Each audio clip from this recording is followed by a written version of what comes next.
para apagar os focos A e B de um incêndio. Lembrou? Que estavam a uma distância de 30 metros um do outro. Os bombeiros de um quartel decidiram se posicionar, de modo que a distância de um bombeiro ao foco A de temperatura mais elevada fosse sempre o dobro da distância desse bombeiro ao foco B de temperatura menos elevada. Nessas condições, a maior distância em metro que 2 bombeiros poderiam ter entre eles. É uma questão recorde em termos de brevidade do enunciado. O enunciado é curto, isso é raro no Enem. Vou mostrar para vocês como eu propus uma solução para essa questão. Como ela fala em dobro da distância do ponto em relação a A e B, eu resolvi colocar em prática uma modelagem analítica para essa questão. Então observem comigo o seguinte. Imaginem vocês que o primeiro foco de incêndio, o foco A, está posicionado na origem do plano cartesiano. O foco A, portanto, está representado no ponto de coordenadas 0 e 0. Imaginem vocês comigo agora que o foco B está a 30 metros do foco A e, portanto, no plano cartesiano, o foco B estaria nessa liberdade, digamos assim, nessa licença poética de representação, de modelagem desse problema, estaria representado no ponto de coordenadas 30 e 0. Tudo bem? Os dois pontos posicionados ao longo do eixo do X. Mas, via de regra, gente, quem modelou esse problema usando outros dois pontos no eixo dos Y, ou 2 pontos quaisquer do plano cartesiano posicionados a 30 unidades de distância um do outro, vai chegar rigorosamente na mesma conclusão. Não existe uma obrigatoriedade desses 2 pontos A e B estarem sobre o eixo do X. Isso eu quero deixar claro para vocês. Nós queremos fazer com que a posição de um bombeiro seja tal que a sua distância até o foco A seja sempre o dobro da sua distância até o foco B. Então vamos supor o seguinte, uma das posições que esse bombeiro pode ocupar é essa posição P que vocês estão vendo aqui. Eu escolhi essa posição P de modo que a distância desse bombeiro até o ponto A seja igual a 20 e que a distância dele até o ponto B seja igual a 10. Só para caracterizar aquilo que eu estou mostrando para vocês no enunciado, só para caracterizar que nesse caso, a distância desse bombeiro até o foco A de temperatura mais elevada será igual ao dobro da sua distância até o foco B de temperatura menos elevada. Distância de P até A é 20, distância de P até B é 10. Isso está de acordo com o que a gente espera. Só que quem garante que esse ponto P é o único ponto que esse bombeiro pode ocupar no plano cartesiano, de modo que a sua distância até o ponto A seja o dobro da distância até o ponto B? Vocês estão vendo a sacanagem? É por isso que eu vou usar para representar esse ponto P um par de coordenadas genéricas, x e y. E eu vou perguntar para o seu René Descartes e para a geometria analítica quem são as posições do plano cartesiano que esse ponto P pode ocupar. Sabendo, muito importante, sabendo que a distância do ponto P até o ponto A tem que ser igual ao dobro da distância do ponto P até o ponto B. Observa, isso aqui é a chave para a gente ser feliz nessa questão. A distância do ponto P até o ponto A tem que ser igual à distância do ponto P até o ponto B, assumindo que esse ponto P está ocupando uma posição ilustrativa, mas essa não é necessariamente a única posição que esse ponto pode ocupar, de modo a se manter a uma distância tal que o comprimento do segmento que vai até o ponto A é o dobro do comprimento do segmento que vai até o ponto B. Lembrando sempre, distância entre 2 pontos A e B no mundo da geometria analítica é igual a raiz quadrada de x2 menos x1 elevado ao quadrado mais y2 menos y1 elevado ao quadrado.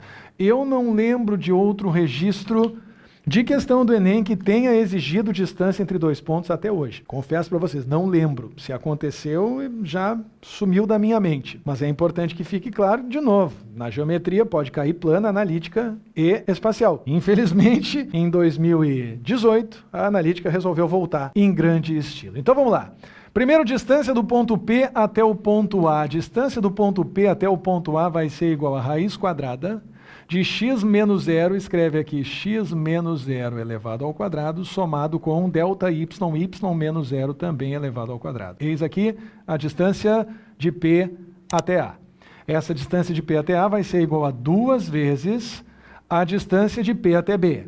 Distância de P até B vai ser dada por raiz quadrada de x menos 30 elevado ao quadrado mais y menos 0 elevado ao quadrado. Eis aqui a distância de P até B. Distância de P até A, portanto, é igual a 2 vezes a distância de P até B. Isso está exatamente de acordo com a nossa condição original.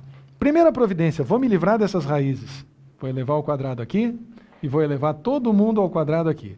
Toma o cuidado de observar que esse 2 está dentro da raiz, então ele também terá que ser elevado ao quadrado. Esse 2 vai matar o índice, esse 2 vai matar o índice aqui também, mas não esqueça, esse 2 aqui vai ter que ser elevado ao quadrado. Aqui dentro, x menos 0 fica só x elevado ao quadrado, y menos 0 fica só y elevado ao quadrado. Do lado direito, 2 ao quadrado é 4, que multiplica todo mundo que vai sobrar dentro dessa raiz. Aqui dentro sobrou um produtinho notável para a gente fazer, lembra, o quadrado do primeiro x quadrado, 2 vezes o primeiro pelo segundo fica menos 60x, mais o quadrado do segundo, 900.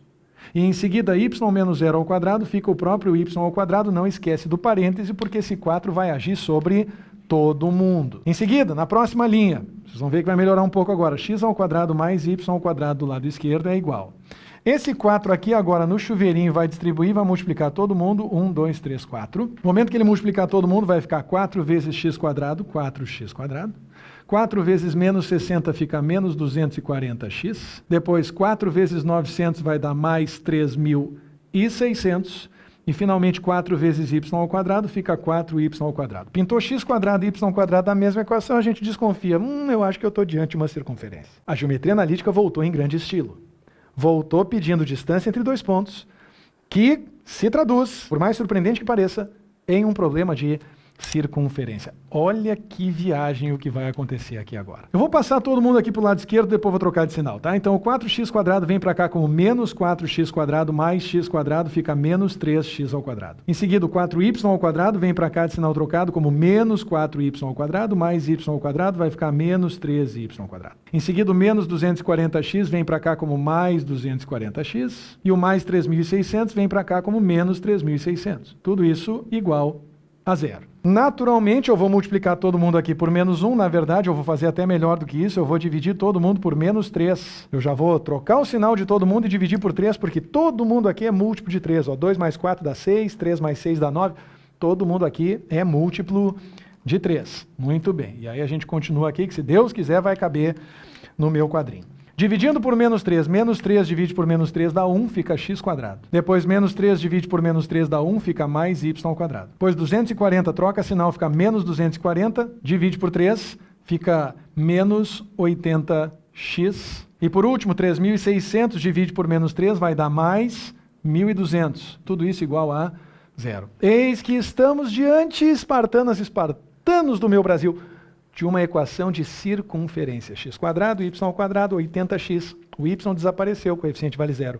1.200 igual a zero. Procure no YouTube método da cascatinha para determinar o centro e o raio dessa circunferência, que você vai entender o que eu vou propor a partir de agora. Eu pego o coeficiente de x e divido por menos 2. Coeficiente de x dividido por menos 2 me leva ao centro. Menos 80 dividido por menos 2 mais 40. Como não tem y, o y do centro é zero. E não custa lembrar, eu só comecei a colocar isso aqui em prática porque a minha equação está começando por x ao quadrado mais y ao quadrado, a condição inicial para que a cascatinha funcione.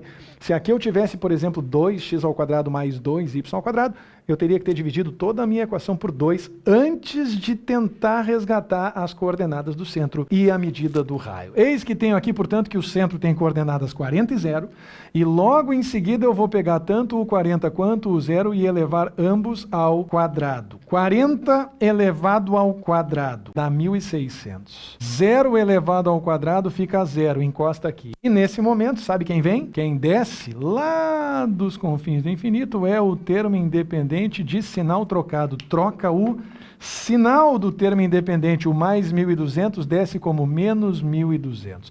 Tudo isso que você fez aqui agora, x do centro ao quadrado mais y centro ao quadrado menos o termo independente, é o que você precisa representar para calcular o valor do raio R de raio. R de raiz, coloca uma raiz e corre para o abraço. Esse raio vai ser igual a raiz quadrada de 400. Observa, raiz quadrada de 400.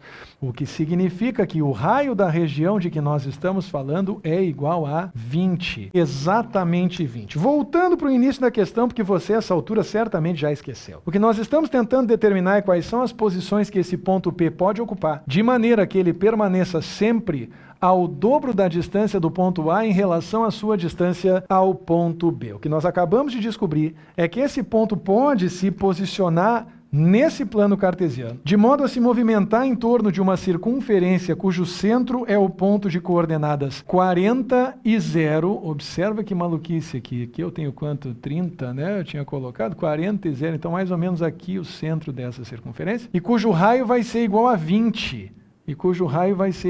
Então, vocês imaginem aqui comigo, certo? É mais ou menos isso aqui que vai acontecer. Ó, vocês vão ter aqui uma circunferência e esse ponto P pode ocupar qualquer posição aqui dessa circunferência. Vocês vão testemunhar, por exemplo, essa posição P', que a distância do ponto P até o ponto A vai ser igual a 2 vezes a distância do ponto P até o ponto B. Dá para entender? Em qualquer ponto dessa circunferência.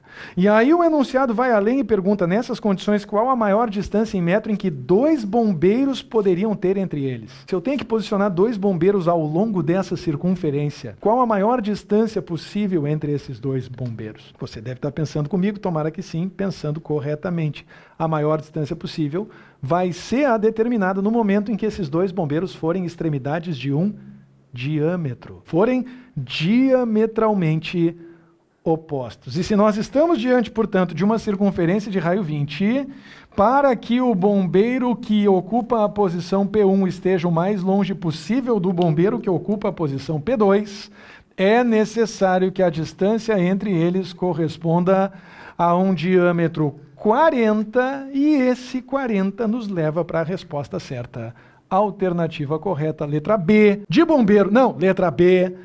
De Brasil, se você soubesse que a resposta era a letra B de bombeiro, hein? Não tinha passado. Piada boa!